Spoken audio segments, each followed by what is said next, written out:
ಆಕಾಶವಾಣಿ ಮೈಸೂರು.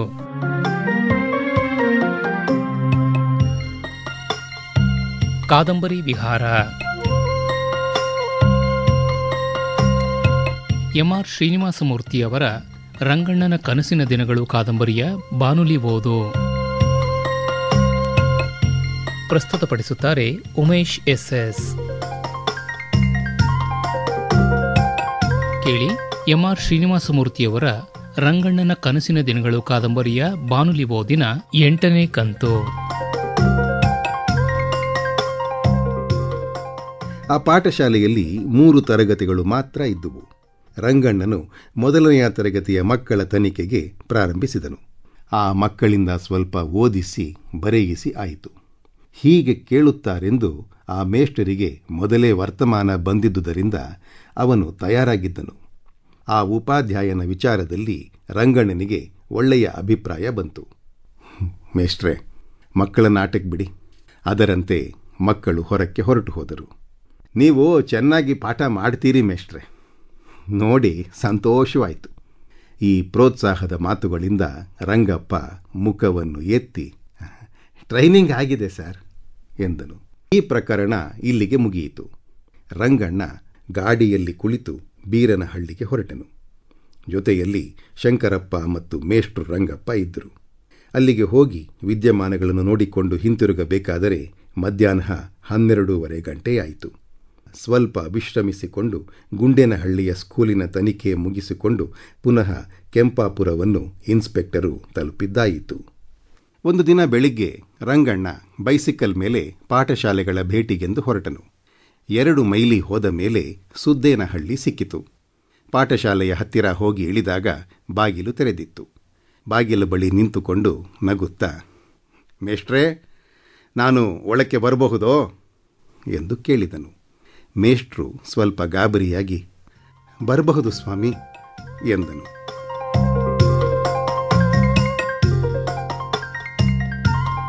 ಉಪಾಧ್ಯಾಯನಿಗೆ ಸುಮಾರು 45 ವರ್ಷ. ಆದರೆ ಕೂದಲು ಆಗಲೇ ನೆರೆದಿತ್ತು. ಗಡ್ಡ ಉದ್ದವಾಗಿ ಬೆಳೆದಿರಲಿಲ್ಲ. ಆದರೆ ಕ್ಷೌರ ಮಾಡಿಸಿಕೊಂಡು 3 ತಿಂಗಳು ಆಗಿದ್ದಿರಬಹುದು ಎಂದು ತೋರುತ್ತಿತ್ತು. ಎಣ್ಣೆಗಂಪಿನ ಬಣ್ಣ, ಮಧ್ಯಸ್ಥವಾದ ಎತ್ತರ, ಅಂಗಿ 2-3 ಕಡೆ ಹರಿದಿತ್ತು. ತಲೆಗೆ ಮಾಸಿದ್ದೊಂದು ರುಮಾಲು. ಮೇಷ್ಟ್ರ ಹೆಸರು ಕೆಂಚಪ್ಪ. ಆತ ಒಕ್ಕಲಿಗ. ರಂಗಣ್ಣನು ಮೇಷ್ಟ್ರನ್ನು ನೋಡಿ, 3ನೇ ತರಗತಿಗೆ ಒಂದು ಲೆಕ್ಕ ಹಾಕಿ ಮೇಷ್ಟ್ರೆ ಎಂದು ಹೇಳಿದನು. ಆ ಮೇಷ್ಟ್ರು ಕಪ್ಪು ಹಲಗೆಯ ಮೇಲೆ ಹತ್ತದಂತಹ ಸುಣ್ಣದಿಂದ 3, 7, 8, 5, 4, 7, 8, 9, 6 ಗುಣಿಸು 5, 4, 5, 8, 9, 4, 5 ಎಂಬುದೊಂದು ಗುಣಾಕಾರದ ಲೆಕ್ಕವನ್ನು ಹಾಕಿದನು. ಮೇಷ್ಟ್ರೆ, ಅಷ್ಟು ದೊಡ್ಡ ಲೆಕ್ಕ ಬೇಡ, ಚಿಕ್ಕದೊಂದು ಲೆಕ್ಕ ಹಾಕಿ. 3 ಅಂಕೆಗಳಿಗಿಂತ ದೊಡ್ಡದು ಬೇಡ. ಮಾಡ್ತಾರೆ ಸ್ವಾಮಿ, ಕಷ್ಟಪಟ್ಟು ಹೇಳ್ಕೊಟ್ಟಿದ್ದೀನಿ. ಸ್ವಾಮಿಯವರು ನನ್ನ ಕಷ್ಟ ನೋಡಬೇಕು. ಕಷ್ಟಪಟ್ಟು ಹೇಳ್ಕೊಟ್ಟಿದ್ದೀರಿ ಮೇಷ್ಟ್ರೆ, ಅಡ್ಡಿ ಇಲ್ಲ. ಆದರೆ ಅವರ ದರ್ಜೆಗೆ ಮೀರಿ ಲೆಕ್ಕ ಹಾಕಬಾರದು. ಪಾಠಗಳ ಪಟ್ಟಿಯಲ್ಲಿ ತಿಳಿಸಿರುವಂತೆ ಹೇಳಿಕೊಡಬೇಕು. ಪಾಠಗಳ ಪಟ್ಟಿಯಲ್ಲಿ ತೆಗೆದುಕೊಡಿ. ಮೇಷ್ಟ್ರು ಪೆಟ್ಟಿಗೆಯಲ್ಲಿ ಹುಡುಕಿ ಹಳೆಯದೊಂದು ಪಟ್ಟಿಯನ್ನು ತೆಗೆದುಕೊಟ್ಟನು. ಅದರಲ್ಲಿ ಮುದ್ರಿಸಿರುವುದನ್ನು ತೋರಿಸಿ, ಇದನ್ನು ನೀವು ನೋಡಿಲ್ವೇ ಮೇಷ್ಟ್ರೇ ಎಂದು ರಂಗಣ್ಣ ಕೇಳಿದನು. ಇಲ್ಲ ಸ್ವಾಮಿ, ನಾನು ಬಡವ, ಆದರೆ ಸುಳ್ಳು ಹೇಳೋ ಮನುಷ್ಯನಲ್ಲ. ಒಳ್ಳೆಯದು. ಮುಂದೆ ಇದರಲ್ಲಿರೋದನ್ನೆಲ್ಲ ನೋಡಿಕೊಂಡು ಸರಿಯಾಗಿ ಪಾಠ ಮಾಡಿ ಮೇಷ್ಟ್ರೇ. ಅಪ್ಪಣೆ ಸ್ವಾಮಿ.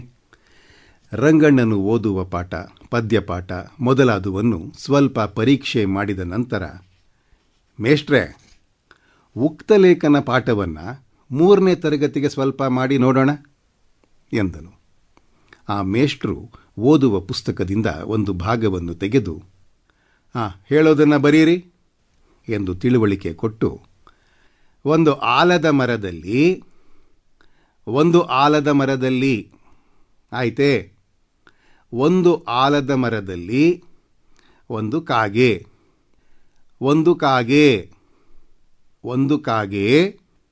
ಗೂಡು ಕಟ್ಟಿಕೊಂಡು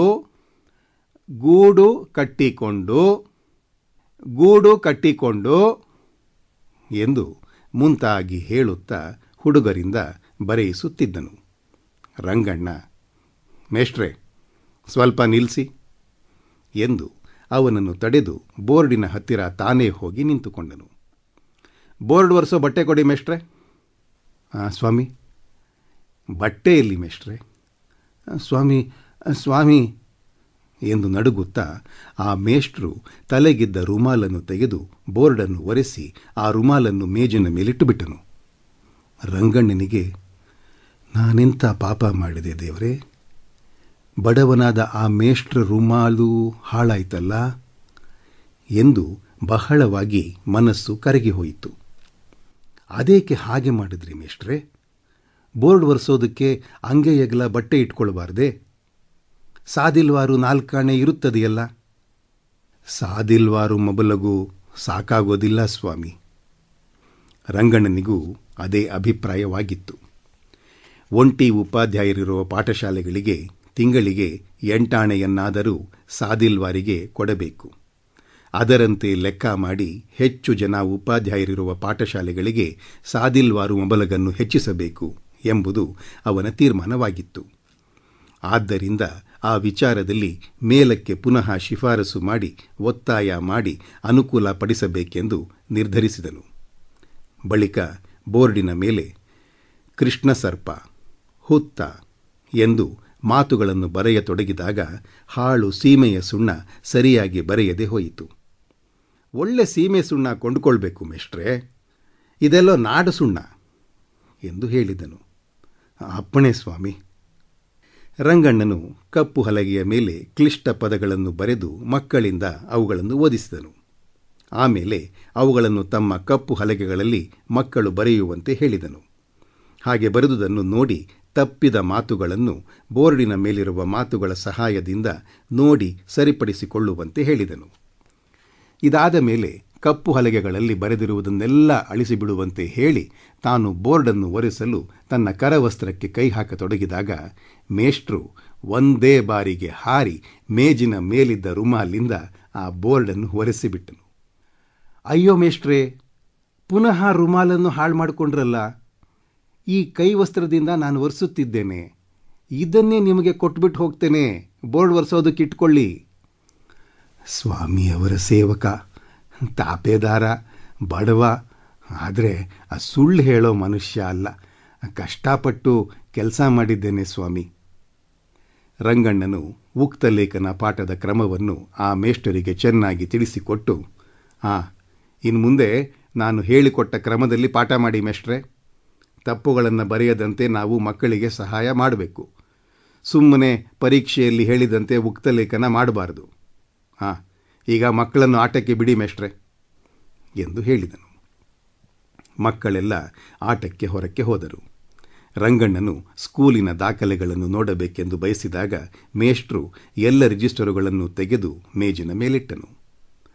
ಅಡ್ಮಿಷನ್ ರಿಜಿಸ್ಟ್ರು ಮತ್ತು ಹಾಜರಿ ರಿಜಿಸ್ಟರುಗಳನ್ನು ರಂಗಣ್ಣನು ನೋಡುತ್ತಿದ್ದಾಗ ಮೇಷ್ಟ್ರು ಒಂದು ದೊಡ್ಡ ಲೋಟದಲ್ಲಿ ಕಾಸಿದ ಹಾಲು, ಒಂದಿಷ್ಟು ಸಕ್ಕರೆ, 6-7 ಬಾಳೆಯ ಹಣ್ಣುಗಳು, 10-12 ಹಲಸಿನ ಹಣ್ಣಿನ ತೊಳೆಗಳು ಇವುಗಳನ್ನು ಸರಬರಾಜು ಮಾಡಿಕೊಂಡು ಬಂದು ಮೇಜಿನ ಮೇಲೆ ತಂದಿಟ್ಟನು.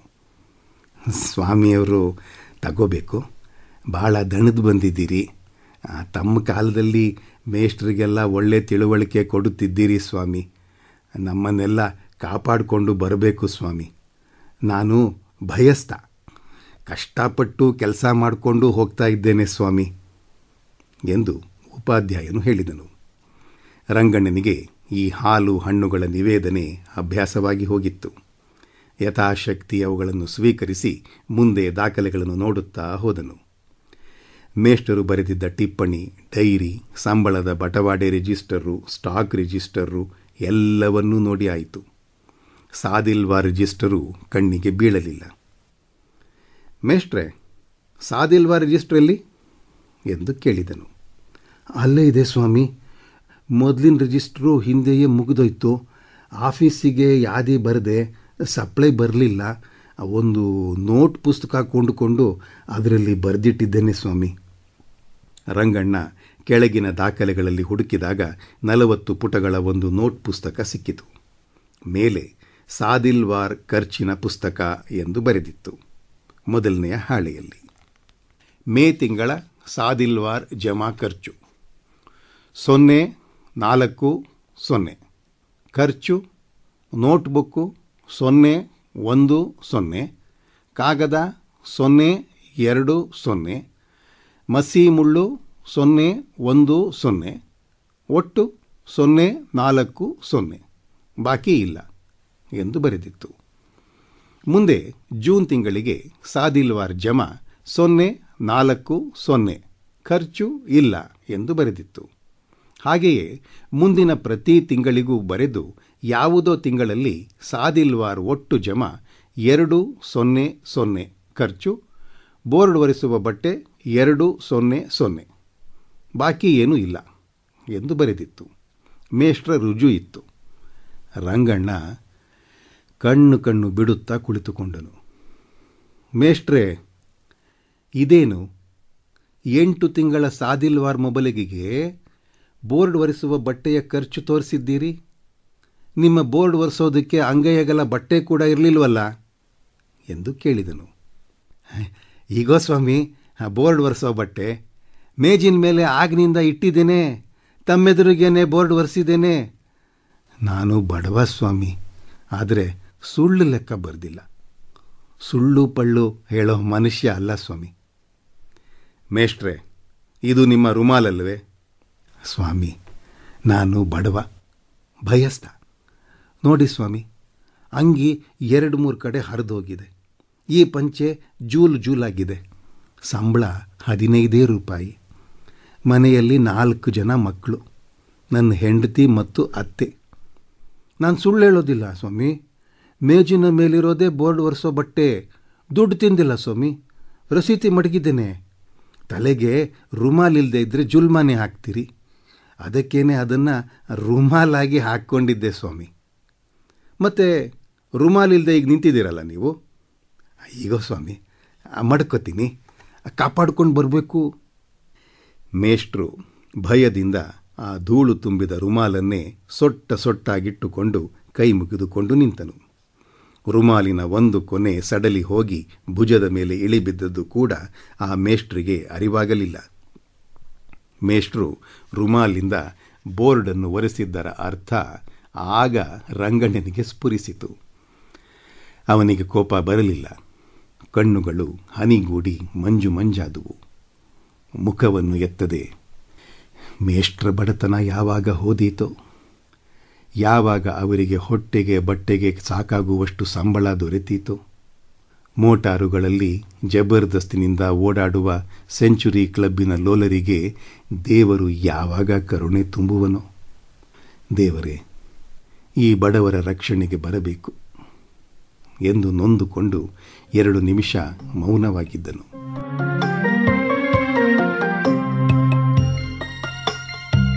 ಕಾದಂಬರಿ ವಿಹಾರ.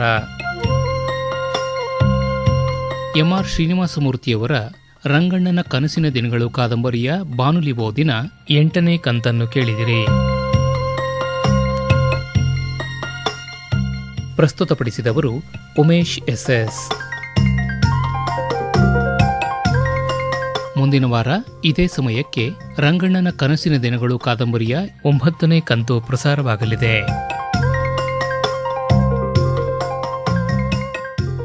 ಈ ಕಾರ್ಯಕ್ರಮವನ್ನು ಆಕಾಶವಾಣಿ ಮೈಸೂರು ಕೇಂದ್ರದ ಯೂಟ್ಯೂಬ್ ಚಾನೆಲ್ನಲ್ಲೂ ಕೇಳಬಹುದು.